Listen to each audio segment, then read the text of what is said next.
ବସୁଧୈବ କୁଟୁମ୍ବକମ୍ର ସାମାଜିକ କାର୍ଯ୍ୟକ୍ରମ।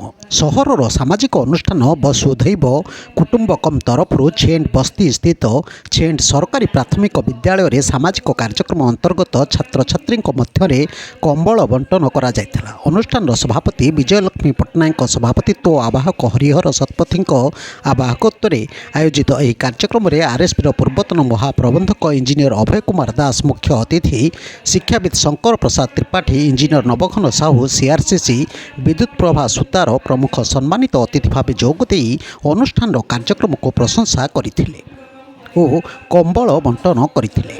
ପ୍ରାରମ୍ଭରେ ଅନୁଷ୍ଠାନର ସାଧାରଣ ସମ୍ପାଦକ ଅନିଲ କୁମାର ଦାସ ଅନୁଷ୍ଠାନର ଲକ୍ଷ୍ୟ ଓ କାର୍ଯ୍ୟକ୍ରମର ଆଭିମୁଖ୍ୟ ସହ ଅତିଥିମାନଙ୍କ ପରିଚୟ ପ୍ରଦାନ କରିଥିଲେ।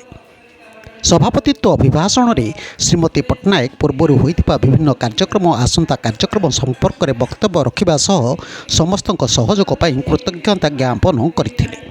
ଅନ୍ୟମାନଙ୍କ ମଧ୍ୟରେ ଜୟଶ୍ରୀ ଦାସ, ଶିକ୍ଷୟତ୍ରୀ ତନୁଶ୍ରୀ ମହାନ୍ତି, ହୃଷିକେଶ ବଳିଆର ସିଂ, ଯୁଧିଷ୍ଠିର ବାରିକ, ପ୍ରତିମା ଶତପଥୀ, ଗୋପାଳ ପ୍ରସାଦ ଜେନା, ସୂର୍ଯ୍ୟନାରାୟଣ ପଣ୍ଡା ପ୍ରମୁଖ ଉପସ୍ଥିତ ଥିଲେ। ଶେଷରେ ଆବାହକ ଶ୍ରୀ ଶତପଥୀ ଧନ୍ୟବାଦ ଦେଇଥିଲେ।